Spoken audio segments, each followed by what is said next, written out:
The Great Wall of China. The Great Wall of China is a series of fortifications that were built across the historical northern borders of ancient Chinese states and Imperial China as protection against various nomadic groups from the Eurasian Steppe. Several walls were built from as early as the 7th century BC. Hi everyone, welcome back into my channel. If you are new here, make sure to subscribe and give this video a thumbs up. Today we are going to learn the history of the Great Wall of China.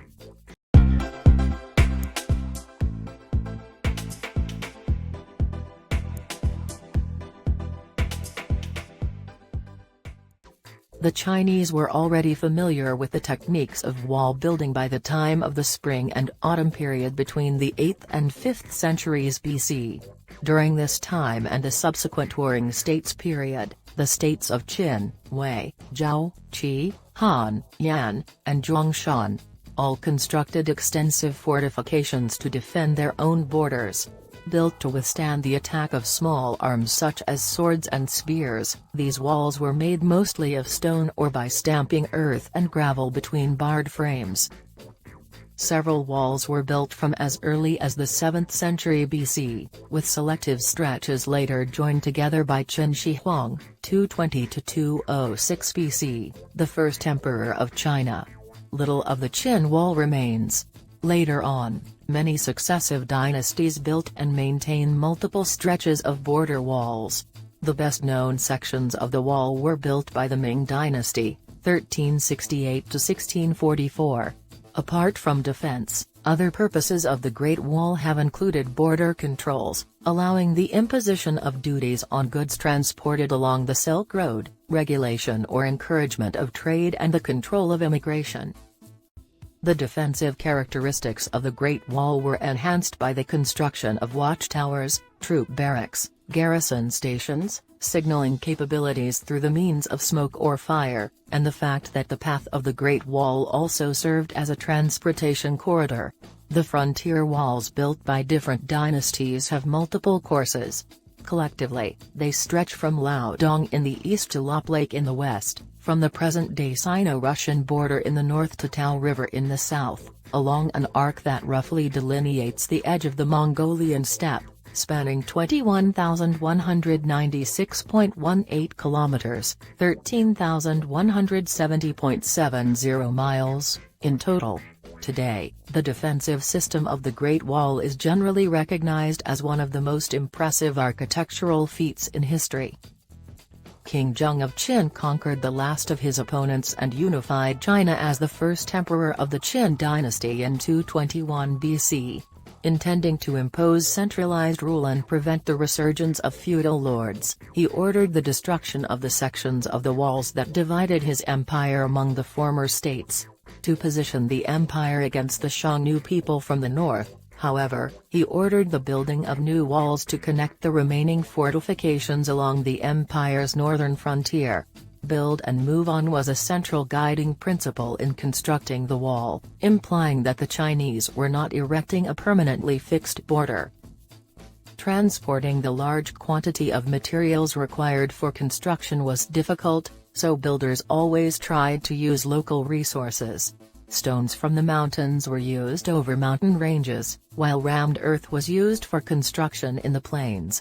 There are no surviving historical records indicating the exact length and course of the Qin walls.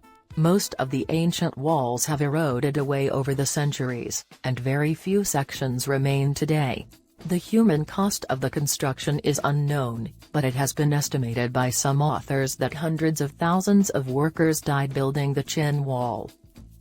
The Great Wall concept was revived again under the Ming in the 14th century and following the Ming army's defeat by the Oirats in the Battle of Tumu. The Ming had failed to gain a clear upper hand over the Mongol tribes after successive battles, and the long-drawn conflict was taking a toll on the empire. The Ming adopted a new strategy to keep the nomadic tribes out by constructing walls along the northern border of China. Acknowledging the Mongol control established in the Ordos Desert, the wall followed the desert's southern edge instead of incorporating the bend of the Yellow River. Unlike the earlier fortifications, the Ming construction was stronger and more elaborate due to the use of bricks and stone instead of rammed earth. Up to 25,000 watchtowers are estimated to have been constructed on the wall. As Mongol raids continued periodically over the years, the Ming devoted considerable resources to repair and reinforce the walls. Sections near the Ming capital of Beijing were especially strong. Qi Huiguang between 1567 and 1570 also repaired and reinforced the wall-faced sections of the ram earth wall with bricks and constructed 1,200 watchtowers from Shanhaiguan Pass to Chongping to warn of approaching Mongol raiders. During the 1440s–1460s, the Ming also built a so-called Liaodong wall, similar in function to the Great Wall, whose extension, in a sense, it was, but more basic in construction. The Liaodong Wall enclosed the agricultural heartland of the Liaodong province, protecting it against potential incursions by Jurchen Mongol Liaodong from the northwest and the Jingzhou Jurchens from the north. While stones and tiles were used in some parts of the Liaodong Wall, most of it was in fact simply an earth dike with moats on both sides.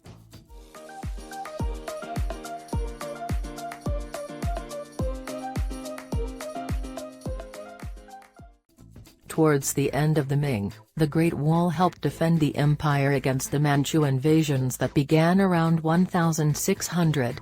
Even after the loss of all of Liaodong, the Ming army held the heavily fortified Shanhai Pass, preventing the Manchus from conquering the Chinese heartland. The Manchus were finally able to cross the Great Wall in 1644, after Beijing had already fallen to Li Zhicheng's short-lived Shun dynasty. Before this time, the Manchus had crossed the Great Wall multiple times to raid, but this time it was for conquest. The gates at Shanhai Pass were opened on May 25 by the commanding Ming general, Wu Songui, who formed an alliance with the Manchus, hoping to use the Manchus to expel the rebels from Beijing. The Manchus quickly seized Beijing, and eventually defeated both the Shun dynasty and the remaining Ming resistance, consolidating the rule of the Qing dynasty over all of China proper. Under Qing rule, China's borders extended beyond the walls and Mongolia was annexed into the empire, so constructions on the Great Wall were discontinued. On the other hand, the so-called Willow Palisade, following a line similar to that of the Ming Liaodong Wall, was constructed by the Qing rulers in Manchuria. Its purpose, however, was not defense but rather to prevent Han Chinese migration into Manchuria.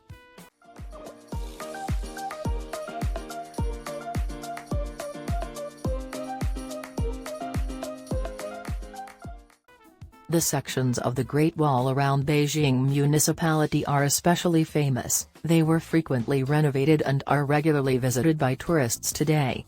The battling Great Wall near Zhangjiakou is the most famous stretch of the wall, for this was the first section to be open to the public in the People's Republic of China, as well as the showpiece stretch for foreign dignitaries.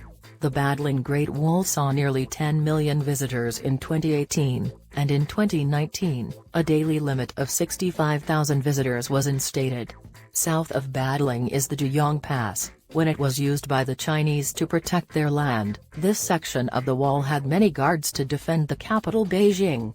Made of stone and bricks from the hills, this portion of the Great Wall is 7.8 meters, 25 feet 7 in, high and 5 meters, 16 feet 5 in, wide. One of the most striking sections of the Ming Great Wall is where it climbs extremely steep slopes in Jinshanling. There it runs 11 kilometers, 7 miles, long, ranges from 5 to 8 meters, 16 feet 5 in to 26 feet 3 in height, and 6 meters, 19 feet 8 in, across the bottom, narrowing up to 5 meters, 16 feet 5 in, across the top. Wangjinglu is one of Jinshanling's 67 watchtowers, 980 meters, 3,220 feet, above sea level. Southeast of Jinshanling is the Mushanyu Great Wall, which winds along lofty, cragged mountains from the southeast to the northwest for 2.25 kilometers, 1.40 miles. It is connected with Zhuyangguan Pass to the west and Gubeikou to the east. This section was one of the first to be renovated following the turmoil of the Cultural Revolution.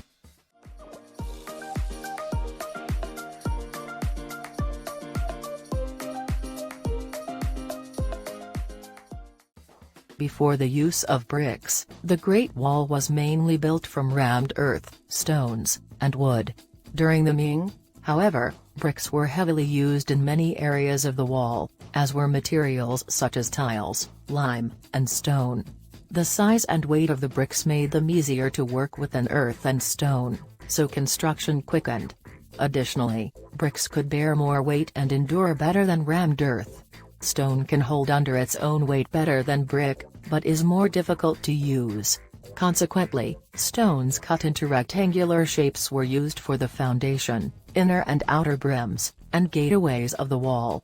Battlements line the uppermost portion of the vast majority of the wall, with defensive gaps a little over 30 cm, 12 in, tall, and about 23 cm, 9.1 in, wide.